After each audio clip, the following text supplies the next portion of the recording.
welcome everybody to my interview with Jan Malloch. My name is Gemma and I am originally from Barcelona.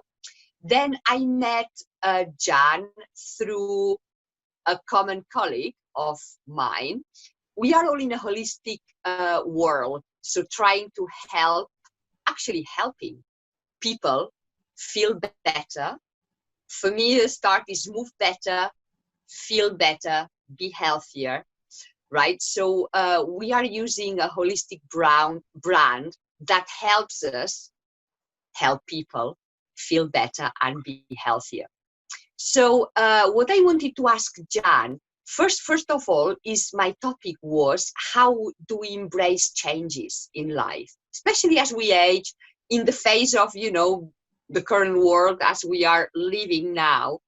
How do you adapt to changes? Are you somebody that changes put you off, or you just take them, by the horns and just try and do something with it?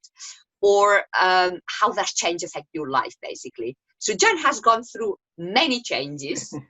And my question to her was first the background, then how was she introduced to our holistic brand, or how did she find the brand? And then how does her life look like with that brand in it? So okay. I'll let you explain, Jan. Okay, thank you so much. Well, I must say that I've always, throughout my whole life, I've always sort of met various changes and challenges. I first of all started in, basically, in fact, I tell you what, I actually started as a stock control Clark S for Mercedes-Benz. Oh. And then, now this was when I was 22, 23, and this was well before computers or anything like that. So then I ended up working in a pub, and I managed a pub for a couple of years. Then I thought, let's get a more secure job, and I'll work in the civil service. So I worked in the civil service, and then I had my 2 children, which was great. But I was a stay-at-home mom for about 7 years. And that was just not my scene at all. What I did, certainly while I looked after my kids, was I started up a dressmaking business. So at least it gave me some sort of contact with the outside world, if you like. And then after my kids had started school, I went into human resources. And basically what I was doing was I was interviewing, candidates for particular jobs within this factory in which I worked. Now, the thing is, when I was in this factory, we actually built IBM computers.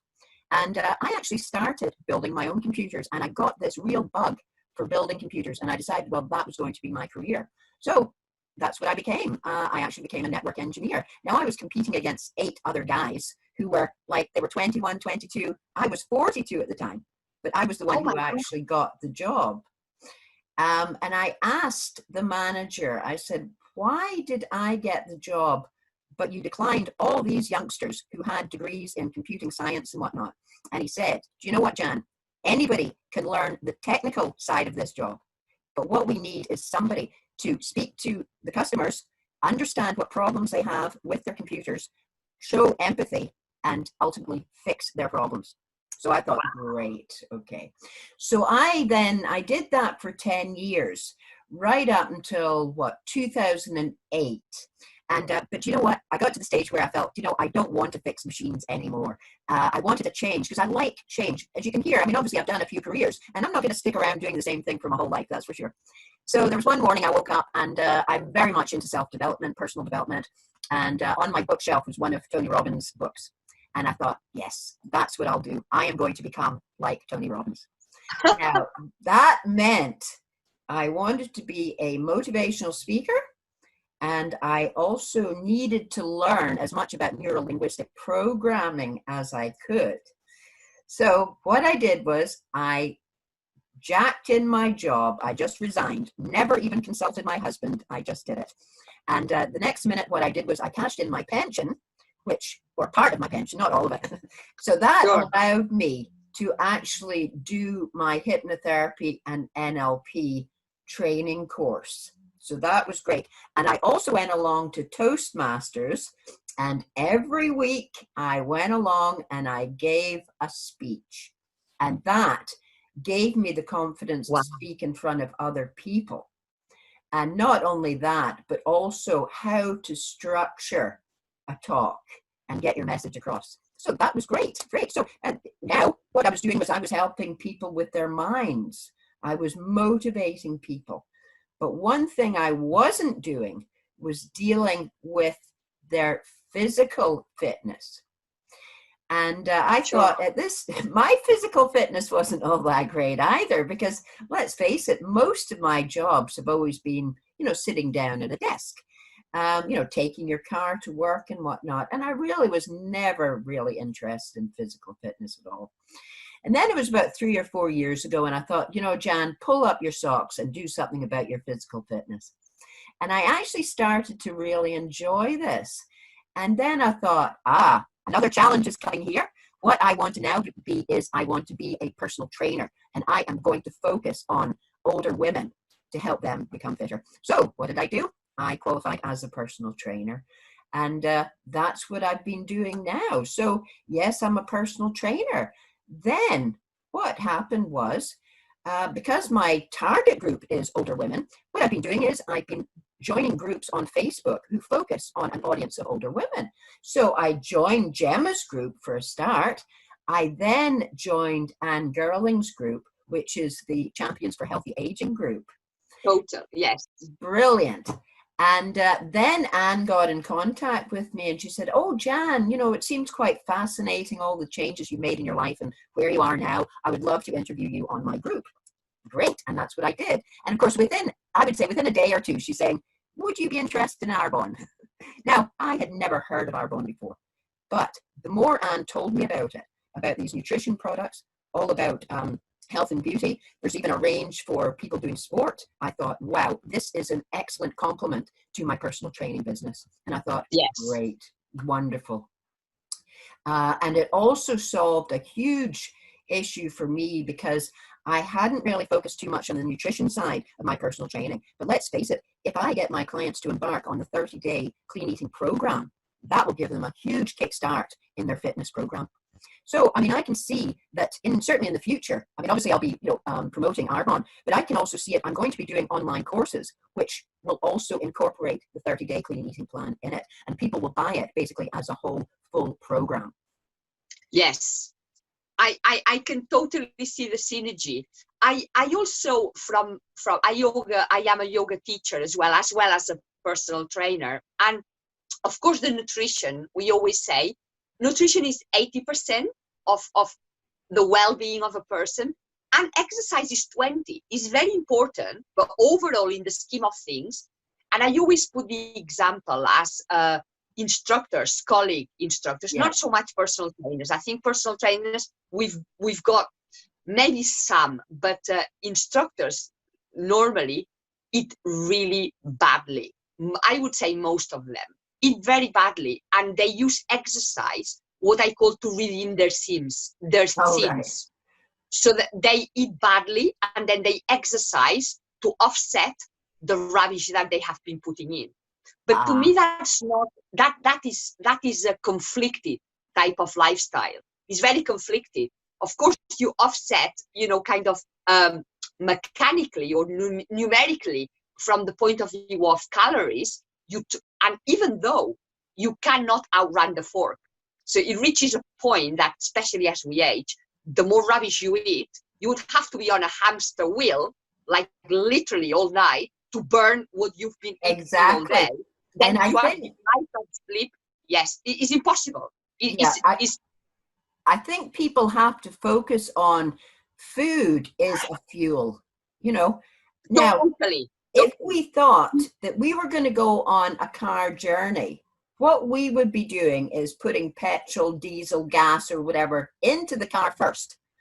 Then good quality, exactly. Yes, because obviously your car can only take one type of fuel. You have to make sure it has that exact fuel. You have to make sure the radiator's got water in it. Everything has to be topped up to make sure it's going to give the best performance. Now, nobody would go on a long journey and then say, oh, I'm going to fill up with petrol now. No, that's silly. Fuel yourself for your exercise. Yes. So totally. Or the maintenance of the car as well. That is actually an analogy that I always said to my personal training clients as well. It's like our body is the vehicle for life. If you wanted to go from here to Inverness, we are south, yes? Yes. I always said that. Actually, I said it that way. We were kind of down south, just above London, right? So if you want to go from here to Inverness, you want to make sure that you are ready and your car is not going to pack up in the following roundabout. That's right. Right? And that's for sure. You don't want to be stranded. And then, well, I wouldn't like to be stranded for starters, right? So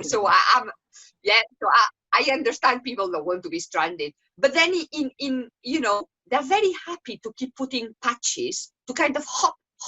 Now painkillers, now coffee, oh, I'm feeling like this, lack of sleep. Instead of sorting the sleep, you get little quick fixes, and over time, that just depletes until over time the body says that's enough. Yeah. And that's what I have observed, not through experience, because I do come from a very healthy family background, but that's what I learned. And when I came across Arbonne as a holistic brand, I thought, wow, that is the key. What encapsulates my way of living, made easy, so that I can explain to people, and then the results that people get when I share that with them is just fascinating. Yeah. I mean, it doesn't suit everybody to start with, because it's a lot of mindset, but that's my personal development part as well. That's the challenge that I like to embrace as well. How can I convey something that is so good, and people may have preconceptions, to understand that is going to sort a lot of ailments and what is a solution for a lot of problems, lifestyle related and even life fulfilling aims and goals, if they want to take it further. This is the interesting thing, because one thing that people really do say is, they don't have enough energy. And instead of eating the proper nutrients, what they'll do is, they'll have a cup of coffee, or they'll have one of these energy drinks, which just doesn't work at all. But if your body receives the proper, amounts of protein, carbohydrate, fats, and you get enough sleep, and yes, you keep yourself active, well, that is helping against all this wear and tear. Again, talking about the car getting wear and tear, totally look after ourselves. Yes. Totally. So I think that is, yes, pretty much what I wanted to cover myself, and hopefully inspire other people to either reflect on what is it that you're putting into your body, what is the fuel, and then, are you getting enough of what you were just saying, enough sleep? How is your intake, your nutrition, and how is stress, and how do you operate in life, I would say. Yes. Because that will make you look forward to the following day or dread the following day. And you are somebody that is always kind of, I am that kind of, I've got that outlook too. I'd rather look forward to the following day rather than dread it. If not, I'd rather not be here at all. The thing, Gemma, is that now that we are older, we've looked after our children. We've spent so much of our lives looking after others, and it's now time to focus on us. That's the important thing. Yeah. I can see that, because how old are you now? 64. 64, yes. So, we are actually, what month were you born? January. Oh, okay. I was born March, but it's pretty much, so you were 1956, I guess. Yes. Because I am 1966. Okay. I am exactly 10 years later and a few months apart. Yeah. So that is, I am fascinated to just meet people like you. That just, it's also another thing I think that I wanted to pass on for people that have never heard of Arbonne, is the community that we have. Mm-hmm. Whether you are a user, or whether you are a business partner, or you want that to blend into your business, or start it on its own. It's just the people that because I have not met you face to face. It's just No, but you feel virtually. as if we know each other. I cannot wait to see you face to face. It's just like, and I think that's, I would say for people, if they are more open to changes, or even like you, look forward to changes. It feels like you are seeking changes. That's right.